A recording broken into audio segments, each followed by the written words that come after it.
સુરત શહેરમાં તણાવમુક્ત જીવન કેમ જીવી શકાય તે બાબતને ધ્યાનમાં લઈ સુરતમાં યોજાયો એક અનોખો કાર્યક્રમ। તણાવમુક્ત જીવન કેમ જીવી શકાય તે બાબતને ધ્યાનમાં લઈને સુરતમાં યોજાયો એક અનોખો કાર્યક્રમ।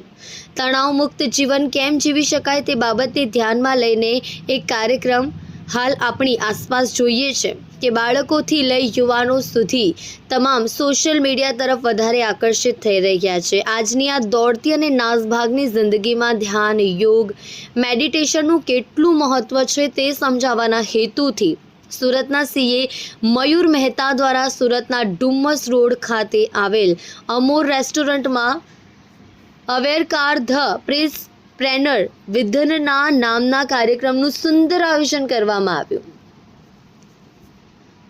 જેમાં દેવ ગઢવી દ્વારા અવેરકાર ધ પ્રેસન પ્રેનર વિધનના કાર્યક્રમમાં ઉપસ્થિત લોકોને ધ્યાન, યોગ, મેડિટેશન બાબતે અવગત કરવામાં આવ્યા। સાથે સાથે આપણા રોજિંદા જીવનમાં મેડિટેશનથી શું ફાયદો થાય છે તે બાબતે પણ માર્ગદર્શન આપવામાં આવ્યું હતું। કાર્યક્રમમાં સુરત સહિત દિલ્હી, ચેન્નઈ, હૈદરાબાદ જેવા અન્ય શહેરોમાંથી પણ લોકોની ઉપસ્થિતિ રહી કાર્યક્રમને સફળ બનાવ્યો હતો। ભાવેશ રાણાનો રિપોર્ટ, સુરત।